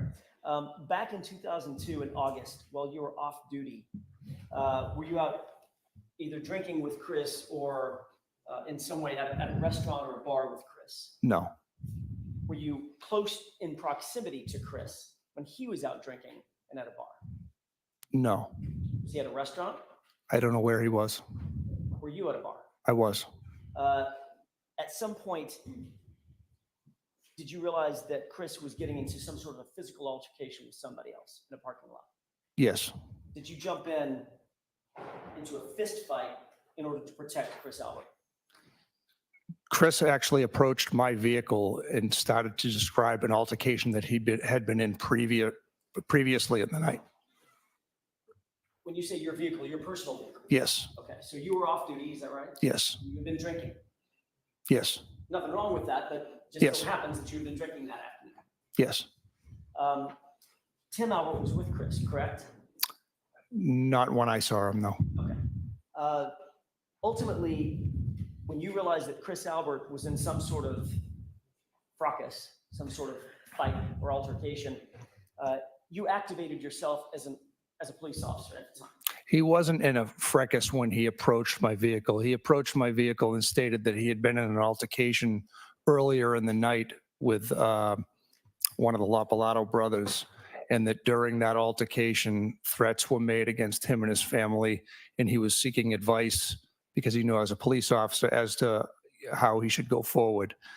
And as I was telling him what to do, that's when a group of men started to walk down Washington Street towards Chris, and he said, "Oh no, here they come." So that would be Mark Lapalato, correct? Yes. And his brother Alfred. Yes. Alfredo. Alfredo, sorry. You got out of your car and approached the other men. Yes. You also called for a Canton police backup. I brought my attention to the restaurant owner and a bartender who had walked out into the street, and I yelled for them to call the Canton police. Canton police did in fact arrive, correct? They did. Isn't it true that after you got involved and Canton police arrived, you then instructed some of your colleague police officers to handcuff Alfredo? I can't recall. Isn't it true that after Alfredo was handcuffed and for all intents and purposes physically incapacitated, you then approached Mark Lapalato? No. You got into a fight with Mark Lapalato, though? Yes. You punched him in the face? At one point after he had struck me, yes. So your story is he struck you first and then you punched him. Yes. His story, of course, is you punched him first. I don't know what his story is. Well, you were sued in federal court and he told you his story in that lawsuit, correct? So I actually have a question. The criminal case was adjudicated. The civil case, I did sign a non-disclosure, so I'm not sure if I can speak on that. I will never ask you what the nature of any settlement within in that case was, just the fact that you were sued in a public document, which a federal lawsuit is a public document. You were sued in federal court over this incident that I'm talking about, correct? Yes, And ultimately it was settled. I'll never ask you what the terms of the settlement are. 'cause that's it was confidential. settled, yes. Okay. Ultimately, you said that the criminal case was adjudicated. We'll get to that in just a second. Did you testify at that criminal case? I did. All right. I want to sort of tailor this a little bit because we're on a little bit of a time crunch and I want to be sensitive to the court's time and your time. The allegation that Mark Lapalato made against you is that you punched him, took him to the ground, continued to beat him, and bit him to the point of drawing blood, correct? I believe that was his allegation, yes. Then indicated that once the police officers that were there pulled you off of him, you then turned and walked over to Alfredo while he was still incapacitated, meaning physically handcuffed, and spat in his face. I believe that was his allegation, yes. Ultimately, both men, after this altercation, were allowed to leave the location, correct? I believe one fled and the other one was allowed to leave, yes. Okay. You're telling me now that Mark Lopolito punched you first, a police officer, correct? Yes, And are you aware of any circumstance in which an individual would be able to punch a police officer on duty or off duty in the presence of other police officers and just be released? That wouldn't happen, would I it? don't believe the other police officers were on scene when the fight initiated. Did you tell them that you got punched? I don't recall. They certainly let Mark go, correct? Mark fled. Okay. And then Alfredo was released. so the next day, Mark and Alfredo showed up at Canton PD to file a complaint against you and some of the other police officers that were involved, correct? That's what I was told. I wasn't there. You didn't file a report for assault or battery or anything like that, correct? I spoke with my sergeant that night and he said that I could do the report when I came back in on my next day of work. My question is, on that night, did you file a report? No, The next day, did you file a report? I don't recall if it was 1 or 2 days later. It's actually 3 days later, wasn't it? I'm not sure. Does it sound like that's in the time frame? It probably was about 3 days later. I honestly couldn't tell you. It's 22 years ago. I'm not really sure. But between the time this fight happened and you filed a report, Mark Lopolito and his brother Alfredo came into Canton PD and asked to swear out a complaint against you and fellow officers, correct? I believe so. And they were told to go away on that day. I couldn't speak to that. By the time they came back to file the complaint, then police reports had been written, right? I don't know. Once those police reports were written, after they indicated that they wanted to file a complaint, ultimately charges were brought against them, correct? Again, ultimately charges were brought. I don't know the exact timeline.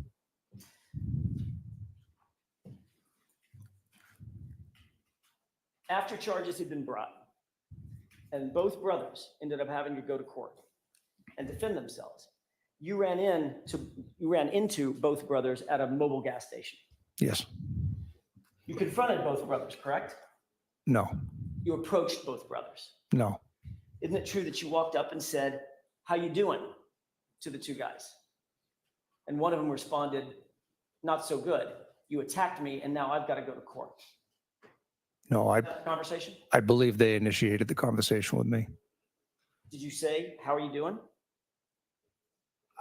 Something to that nature. And did they respond something to the effect of, "I'm not doing so good because you attacked me and now I've got to defend myself in court"?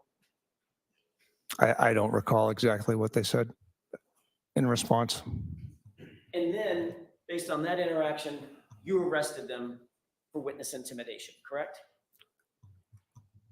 Well, there was further interaction. It wasn't just the response to "how are you doing?" They made threats and they were ultimately arrested, yes. So your claim now is that they made threats against you, a sitting police officer at the time, a working police officer. Yes, Okay. And you reported that threat to the DA's office yes, and charges were brought against them. I'm sorry. A report was brought against them for that witness intimidation, correct? correct. Ultimately, with regard to the assault charges for which they were arrested and tried, they were found not guilty. in a public adjudication, criminal case, correct? Correct. And the DA's office threw out the witness intimidation charges because they were meritless. Isn't that right? The charges were thrown out. And all of this history that we've just talked about came on the heels of you assisting Chris and Tim Albert in a fight they said they had been in earlier in the evening. Is that right? No. You just told us that the reason you got involved in this melee, this fight to begin with, was because Chris Albert approached you and said, I was in a fight with some guys earlier tonight, and here they come. Yes, and you just said that he was with Tim Albert. I never saw Tim Albert that night. My mistake. Let's just leave it at Chris. He was with his fiance. Okay. So all of this situation emanated from you coming to the aid of Chris Albert, your friend, longtime childhood friend, correct? It had nothing to do with it being Chris Albert. Isn't it true that it had everything to do with it being Chris Albert? No. So just a regular random guy off the street, you would have conducted yourself the exact same way. Absolutely.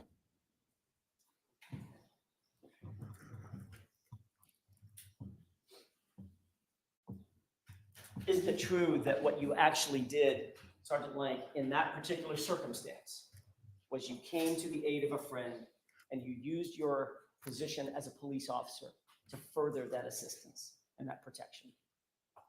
No.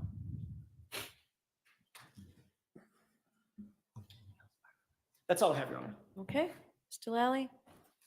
Thank you.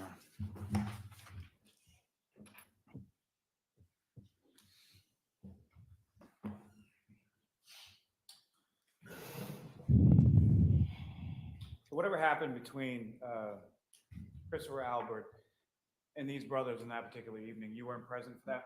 No. And your testimony that Tim Albert wasn't present at any point in time when you were there either, correct? No. Now, with regard to Tim Albert, what, if any, other involvement have you had with him as far as through your official duties as a police officer? I was involved in an investigation where we had to take out charges against Tim Albert. So you've been involved in an investigation where charges were actually taken out against a member of the Albert family, correct? Correct. And do you recall roundabout when that was? I believe it was 2012. Do you recall who, if anyone, from your department was working with you on that investigation? It would have been Officer Good at the time. And that's now Sergeant Sean Good, is that correct? That's correct. Same Sean Good involved in this case, correct? Correct. Now, with regard to the federal suit that was brought, that was settled, correct? That's correct. There was no disposition on it, no finding of liability or anything of the like. Correct. Now, with respect to Brian, how would you describe your relationship with him? Again, civil. The two of you friends? Could you repeat that, please? Are the two of you friends? No. You socialize with Brian Albert, have you at any point? I've been at events where Brian is at and we will say hello, but that's pretty much the extent of it. Have you ever socialized with Brian Albert, just the two of you? No. You ever been to his house or inside his house? No. Now, with regard to, other than that day of January 29th, 2022, correct? Correct. You and Brian Albert, do you get along? Say that again? I said, he and Brian Albert, do they get along? We have had some disagreements, I'd say, in the past, but we're civil. We get along enough to say hello. Anything to do with your response, your interviews, or anything to do with January 29th, 2022, have anything to do with the Albert family or Brian Albert or Christopher Albert or anything to do with the Alberts whatsoever? No.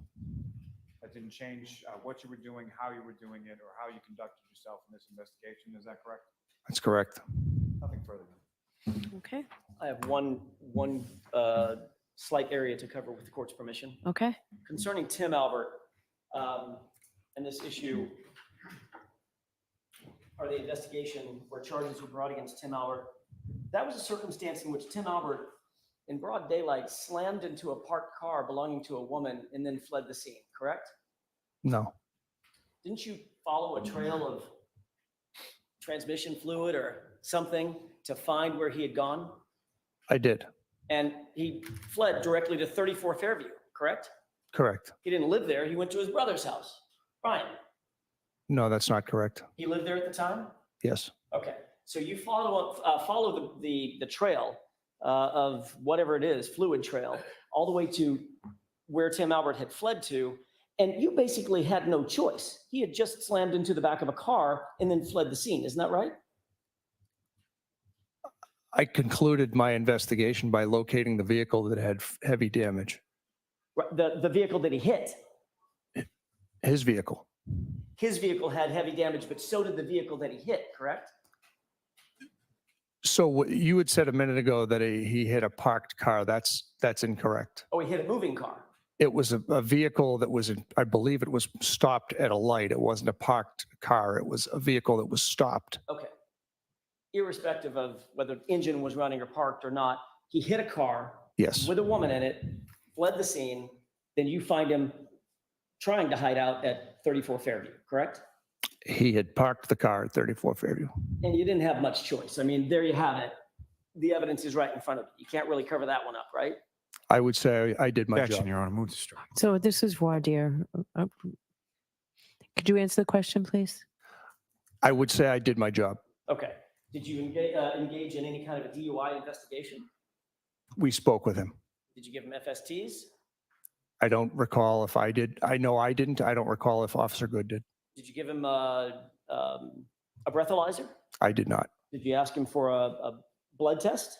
I did not. So no DUI investigation was really undertaken, correct? Again, I can't recall what Officer Good did, but I was there. But you didn't do it. You didn't do what I just suggested, a full-blown DUI investigation, even though he hit another car and then fled the scene. We spoke with him and he gave an explanation. And that explanation coming from Tim Albert was, I'm really sorry, I panicked, right? It was something to that nature. And he turned around, well, I'll just cut to the chase. Y'all ended up charging him with a misdemeanor, correct? I believe so. And he was given diversion I don't know. and his record was wiped clean. I don't know. That's all I have. All right. Thank you, Sergeant. You can step down, sir. Thank you. I'll hear you, Mr. Jackson. Thank you, Your Honor. I'll be very brief. I spoke about the Aguiar case a couple of days ago, and I think it's still attendant to our conversation today or discussion today. That case stands for the proposition that it doesn't matter if the evidence reveals something other than something that's otherwise inadmissible, as long as the material elaborates on or establishes that there could be some sort of bias or prejudice. There doesn't have to be a bias or prejudice. I don't have to prove beyond a reasonable doubt or to clear and convincing evidence that there's a bias or prejudice. But if the evidence suggests that there could be bias or prejudice, that is proper fodder for the jury to consider, and that's what we're asking. In this case, Sergeant Lank's willingness to activate himself as an officer, get involved with Chris Albert, although it was in 2002, and I know that that's something that Mr. Lally is going to say, and he's going to harp on, this was so long ago, that actually cuts against the Commonwealth case. That shows how long these folks have been involved with each other and how deep their relationships run. For him to sort of deputize himself in that situation in order to help out his longtime friend, whom he socializes with, drinks with, grew up with, establishes a bias and a prejudice, in this case against Miss Reed, and in favor of the Alberts. And it's not like he had a tangential part to play in this, a role to play in this investigation. He was the very first officer to walk in that front door. He absolutely knew what he was going to find when he walked in the front door, which was the homeowners and possibly other witnesses. He engaged in a interview or a series of interviews that were not recorded. I have no idea what was said. The jurors are never going to find out exactly what was said other than to take his word for it. The jurors have to be able to weigh and balance his credibility against an officer that, for instance, even like Sergeant Good, for instance, who seems to come across far more unbiased, just sort of a straight shooter. Sergeant Lank is not that person. He never should have walked in that front door. He should have said to his supervisors, I have a relationship with the Albert family. I've known these folks for too long. I grew up with his brother or brothers. I've known them my whole life. I'm probably not the right person to make the decisions about this investigation. And unless and until the jurors know that and can weigh and balance it, they can toss it out if they want to, or they can adopt it if they want to. The So- point is they need to be able to hear the evidence. So I have a question for you. So the part about the complaint at the station Yes. and being turned away, who are you going to get that in from other than the Lapolito brothers, which puts us a little far afield? So he didn't adopt it or said, I don't know, or that's what I've heard. So the Lopolito brothers, I think. I know, would be- but that's so far removed now. I disagree. I think they're the ones that are closest to the situation. So we would ask who's better to tell the jurors that they walked in. I can get the police report. I can tell the court when it's dated. It's dated September 2nd or September 3rd. And the Lopolitos walked in on August 31st to make the complaint. No, I understand because you've outlined it, or Right. Ms. Little outlined it, which is very helpful. I don't disagree that some of this is admissible. I just have to figure out how you intend to get it in, I would- because I have to be concerned about if it's a mini trial within a trial, and we're trying to avoid that. I think If he were to testify as he did, that's what I understand, and the Commonwealth didn't object to that, that seems admissible to me. I would probably seek to do it with the court's permission through two pieces of evidence. One would be Mark or Alfredo, and I don't think I would use both of them. You would not. I would not, okay, fair enough. I would seek to ask Mark to join us. He would testify to the altercation, he would testify to the complaint, and then I would seek to either get a stipulation to the date of the police reports. I don't even need the police reports in. If I can't get a stipulation, then I probably would just ask the court to be able to establish that the police report is a business record. Take So it for I would like to see those police reports tonight before I leave, okay? if I have them. You'd have to get them. Right. I will do my best to get them to the court. I can't get them to the court tonight. We don't have them. Okay, So I'll start working on that immediately. all right. Anything else? No, Your Honor. Okay, That's Mr. Lally? Your Honor, I would submit that defendant has admitted as burned. There is no actual relevancy to any of this, and it is essentially a trial within a trial at this point. Bringing in other civilian witnesses to talk about an incident which happened 22 years ago to So involving. let's forget about bringing in the civilian witnesses. How about what we heard as to what Sergeant Lank would testify to? As to what Sergeant Lang would testify to is a single incident in which he did not witness anything to do with the Albert brothers.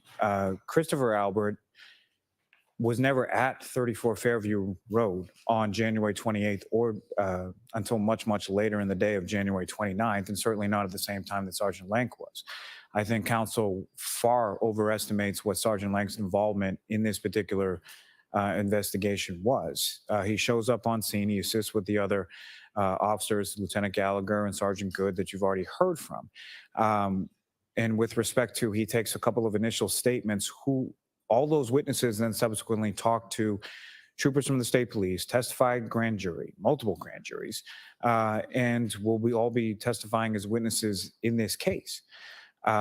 So any purported bias from an incident from 22 years ago involving a brother who wasn't even present at the home on the night in question does nothing but confuse the jury as to what the issues are, and creating this sort of bias out of thin cloth that has no basis whatsoever in the facts of this case. Okay, so I disagree with you.